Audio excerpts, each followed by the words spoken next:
dear God. That was my first thought on realizing I would have to fight Red, the creature that tormented me through nearly the whole game. How would I be able to fight something that could kill with one touch? It seemed totally impossible. Thankfully, Red was no longer able to deliver one-hit kills. But despite that, this was still the most difficult battle I've ever faced, in this game or otherwise. If I had any real comprehension of what I was getting into before I started the fight, I would never have done it. I very soon learned what a horrible mistake I had made. Red reached out and clawed at Godzilla, and when those claws cut through him, I felt it. I know that it's common for people to cringe up when their video game character gets hit or loses a life, but this was not that. This was genuine physical pain. When the pain struck me, I paused the game. I hadn't suffered any actual injuries, but it felt just like my shoulder had been clawed through. I had seen and experienced many unpleasant things at this point, but the game causing me real pain was where I drew the line. Yes, I would be disappointed that I wouldn't get to see the ending, but the risk was no longer worth it. I was about to get up to take one last screenshot and turn off the NES, when I realized something else. I couldn't get up. I was paralyzed to my seat. The only muscles I could move were my fingers and thumbs. As the terror set in, a new message appeared on the screen.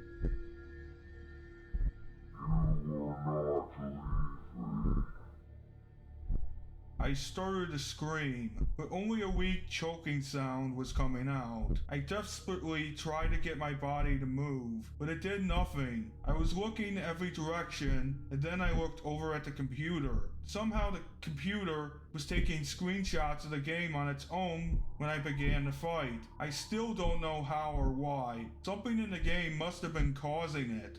Since Red could hear what I was saying, I tried begging for him to let me go. From here, things start to get hazy as I was under extreme stress at the time. But from what I can remember, I said, I'm sorry I insulted you. I didn't mean it. I didn't know things would get this serious. Please, just let me go. If you let me go, I promise I'll never tell anyone or turn the game on ever again. Please. And Red replied, You pathetic worm. It's too late now. Only one will survive. The statement cannot be any more clear. If I couldn't kill Red, then he would kill me.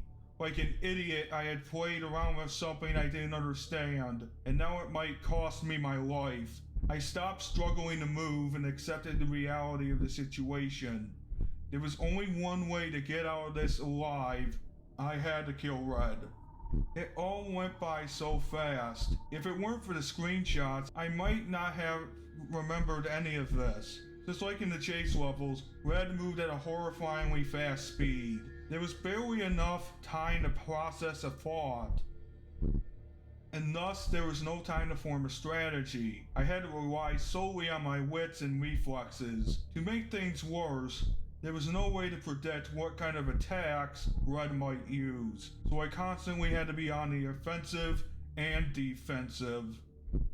I felt every hit that Godzilla took. They all hurt. I tried so hard to avoid the damage, but every attack that I dodged left me vulnerable to another, and the pain would only get worse. After he jumped over me, Red's eyes started to glow. I moved as far back as I could and ducked, but there was no dodging this one. When this hit me, I really did scream. I screamed so loud that someone else in the apartment should have heard me, but they didn't. Just looking at the image hurts me, making me remember the incinerating burn. I paused the game because it hurt so bad, but Red unpaused the game to attack me again, which made me furious. I immediately counterattacked with the heat beam again and again until the power meter was totally diminished. I wanted Red to hurt like I did. Just before the timer ran out, Red transitioned into his swimming form. I didn't think the timer would still be affecting a battle like this. I'm thankful for it, because it gave me a few minutes to collect my thoughts and decide what to do next. I chose to fight Red's next two forms with the monsters I had to counter them with. So Angiris was next. It probably wasn't all that smart of an idea, but it's what I did.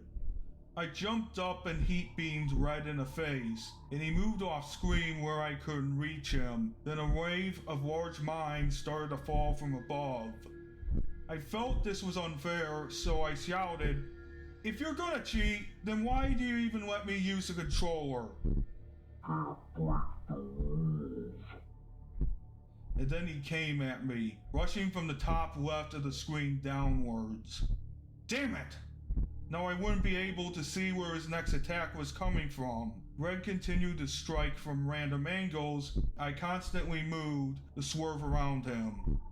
Another 40 seconds went by, and Angiris was nearly gone, but together we had forced Red into his flying form, so it was Mothra's turn next.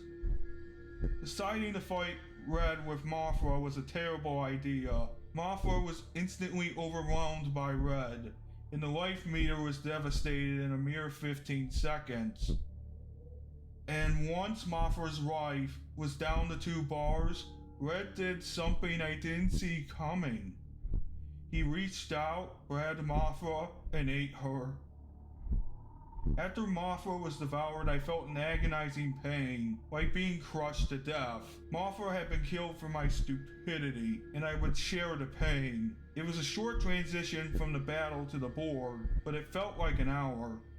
The pain combined with being unable to move was driving me insane. I wanted so badly for this to end. I never wanted anything so much.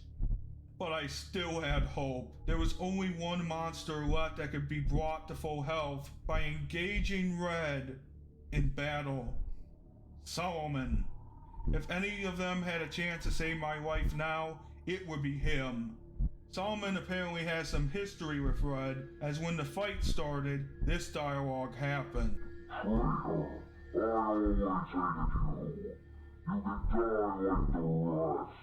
I would rather die than serve you. Red took me by surprise again by immediately burning me with his demonic fire for a second time. As much as it hurt, it actually worked to my advantage.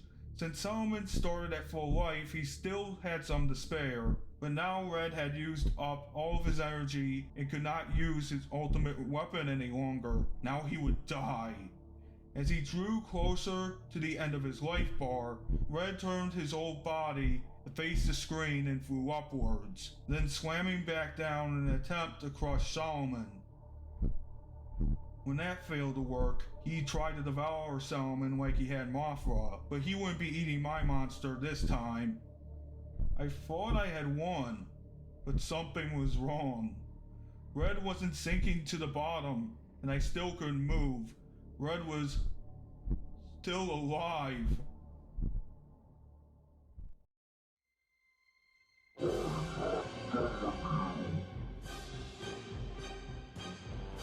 After his seeming defeat by Solomon, Red had constructed his body into his gigantic final form, transporting us to a blazing inferno in the process. It was reminiscent of our first encounter, except now the scenery, much like the true power of Red, had become very real. The music had erupted into a loud blaring sound, a furious drum of death. Faced against Red's insane amount of health, my own demise was imminent. Solomon was my strongest monster, but not even he stood a chance. It was like trying to fight a mountain. Within seconds, Solomon was overpowered and dropped to the floor, when Red crushed him to death underneath his foot. The sadistic demon took his time as he snapped Solomon's vertebrae and ribs like dry little twigs. I could tell he was enjoying our pain.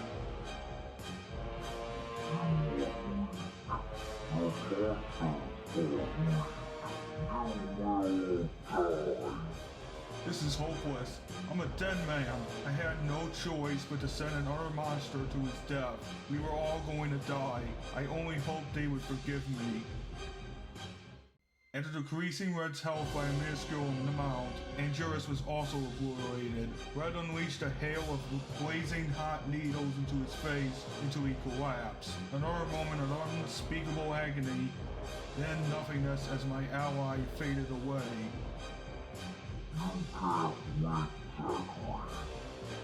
I asked Red how he knew my name, and then he said it.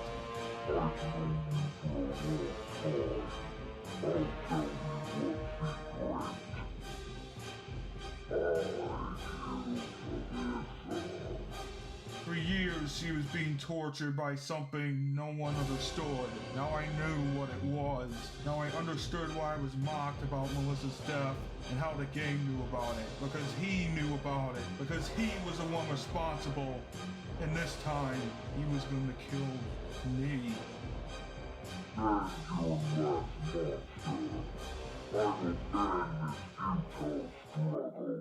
I was taken back to the board to send Godzilla to his final stand. Barely anything was left of the board, just Godzilla and Red's icons and the fifth monster. In the midst of everything that was happening, I had completely forgotten about it. I tried yet again to select it. I cursed, I begged, I screamed at it to do something, anything to help me, to no avail. There was only one thing to do.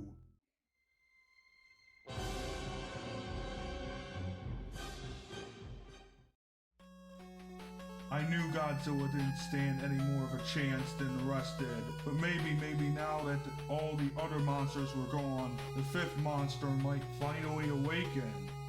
I managed to get the creature's icon selected, and I pressed the A button as fast as I could. The icon started to shake as if it were trying desperately to move.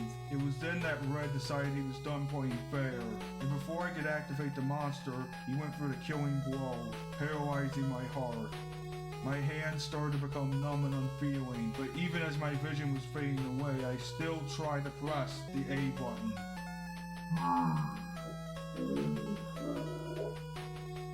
Red surely was breaking one of his rules, but he must have thought that if he could kill me quickly, then it would be too late for any consequences to matter.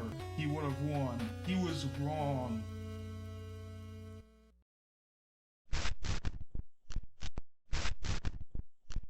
Red's power was being challenged by another force. It prevented him from killing me, and when I regained my vision, I saw a familiar sight. Who are you?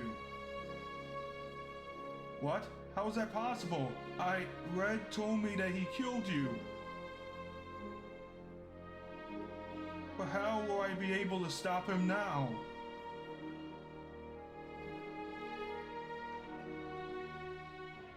Her words stirred something inside of me. I wasn't gonna die like this, and I had more to fight her for than just my own life. I had to fight to save Melissa and the world she inhabits. With her help, the fifth monster was finally unleashed. Arceus, the Golden Light. It was time to end this, once and for all. Together we would take this damn hellspawn out of existence. Arceus was by the strongest playable monster in the game. He had to be, if he were to have any chance of surviving. His punch involved turning his hands into blades, which caused tremendous damage. But Red had more than enough life to spare. In the end, this would come down to pure skill.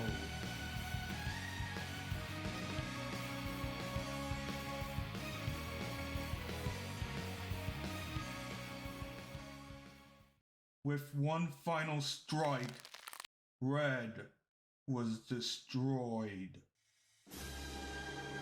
His body disintegrated and sank below, accompanied by a soar of triumphant music. Slowly the paralysis wore off, and I was able to stand up again. We had done it.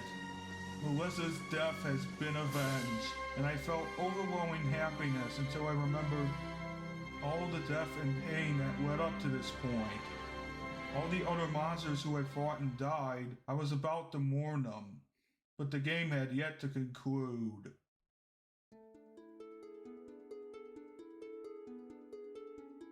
Tears of joy streamed down my face, and I broke out crying. I cried harder than I have in several years, maybe in my whole life.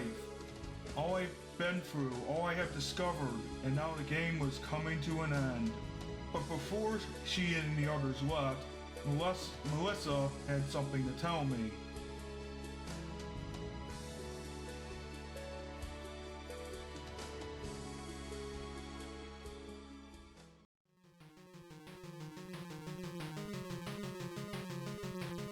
I am Zachary, and at the time I write this, it has been 3 weeks since the fateful night when I played the NES Godzilla game. Going back to that night, to immediately after I turned off the NES, once I was able to start walking around again, the first thing I did was unplug the NES, take out the cartridge, and put them in separate sock drawers. I looked over at the computer. All the screenshots you've seen in the story were saved. I backed up all the images on a flash drive before I turned the computer off, just in case. After that, I hit the bed and instantly passed out. It was not a restful sleep, but one of complete exhaustion. It felt like no time has passed before I awoke again. And what a day that was. The first thought I recall coming to mind was, ugh, what the hell happened last night? I thought about it for a short while, until it occurred to me to contact the person I got the game from to begin with, Billy. So I called him up and told him to just come over to my apartment, which he did. And I showed him the screenshots and gave him a very basic summary of what had happened. At first he thought I was pulling a joke on him, but he soon realized that was not the case. Once it hit him that this was real, he was speechless. He made it clear that he had absolutely not tampered with the game and had no idea about any of this. So then the obvious question was asked to Billy, where did you get it from? I got the simple answer of, another friend of mine that I trade games with. He assured me that this was a trustworthy person and he had never had any issues with games he got from him before. So then Billy called him. But when we told this guy the story, he was as shocked and as surprised as anyone. Except he abruptly hung up on us. This clearly was going nowhere. Before Billy left that day, he asked me if I wanted him to take the cartridge and dispose of it. I sharply declined. He asked how I could possibly still want to keep the thing. I told him that I needed time to think it over, and that was that. Billy and I haven't talked much since. Even though I told him this isn't the case, I get the impression that Billy thinks what happened with the game is his fault. After he left that day, I did a lot of thinking. It was very hard for me to do anything else really. I couldn't stop thinking about the game. There were so many questions left unanswered. What was Red? Was Melissa really in the game? How did she get there? Why did all this happen with this game? But the one question that kept me up for many nights was, Red said he had known me for a long time. How? Ever since then, I can't shake this feeling of being watched. The game made me ask myself questions about death and reality in ways that I never wanted to think about. I'm not too sure of anything anymore. Constantly thinking about it soon began to have a negative impact on my life. I just didn't care about anything else at this point. By comparison, all the other day-to-day activities seemed utterly pointless. I eventually decided that I had to choose between one or two things. Try to play the game again, or destroy it. I tried several times to convince myself to try the former, but I never got further than plugging the NES back up. Just touching the cartridge made me remember all the pain I felt during the fight with Red. I wonder if perhaps playing the game again myself might cause something terrible to happen. I didn't know anything about how this game worked, and it was too risky. I wasn't sure I could stand another round of the game anyway. So then it was time for the other option. Wanting to get some fresh air, I took the game with me and drove to the lake, planning to throw it in. I got up to the lake with the cartridge in my hands, and I looked down on it and I thought of Melissa. If what I had experienced in the game was indeed genuine, doing what I did might have been the only way to save her from endless torture. In a way, this warped game might have saved her soul. Damn it. Once that thought came into my head, I knew then I wouldn't be able to destroy it. So I just sat down at a bench, gazing at the lake for about an hour.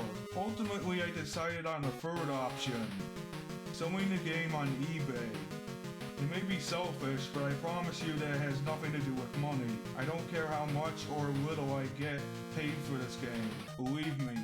It's selfish because I don't want the responsibility of owning this cartridge anymore. I cannot dwell on this forever, and the only way I could deal with this is by putting the game out of my life.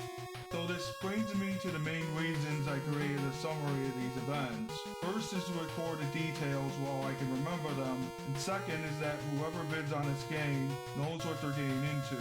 I can't guarantee the safety of anyone else who plays the game, or that anything will happen at all. But to the new owner of this game, remember this. Be careful, and if you feel as the game is literally messing with your mind, shut the damn thing off. And that was NES Godzilla by Cosbydaf. My final thoughts on this story? This story is very, very, very well written, and the screenshots actually make sense for the story because, well, it's a video game after all. A video game that's real, but the cartridge itself isn't real. There's no spooky supernatural shit going on. So yeah, that's not pretty much it, but it's a pretty good story. There's nothing else to say here, but it's a very good story. A story that I would recommend reading. But I heard that a sequel is in the works. Very slowly. It's gonna happen very soon. It will probably take years before I will review it. Okay, what do I hate about this story? Well, the dead girlfriend thing, which is a dead ringer because it doesn't make sense at all. Well, it does make sense from the sense of the story. But having it do Ex Machina sort of thing is kind of stupid for a creepypasta. It could have been better if Godzilla just all of a sudden got a power up from somewhere and then destroyed Red quite easily. Or hell, the fifth monster just broke out by itself for no reason whatsoever. And not have the Blue Angel at all, just have Red mock Zachary for Melissa's death, like in the original story. That's the only thing I would really change about the story. And it really does make a good story to tell at a campfire or something. It's a very good internet campfire story that I would definitely read to anybody. But Zachary is a little bit of a scaredy cat, you know, he just gets afraid for no fucking reason. It's most likely that he paralyzed himself with fear. Not the cartridge, it was just him being paralyzed with fear. For no reason, like, God. Zachary just became a bit of a scaredy cat, if you know what I mean. Became too much of a weakling to even know to just stop and just turn the damn thing off. Even at the end of the story, Zachary says, turn the damn thing off. So yeah. At least he acknowledges his faults, unlike Tom from Sonic.exe and many other creepypasta protagonists, because the majority of creepypasta protagonists are stupid, but some of them are actually very, very, very smart. So, yeah, my rating would be an 8.5 out of 10. Because The grammar issues were off on the site that I use, but please go to the official website and read off of that, because the Creepypasta one, it's full of grammatical errors, and I would just recommend to read the original version on the original website. So yeah, this is Lord Phantom, and I'll see you next time.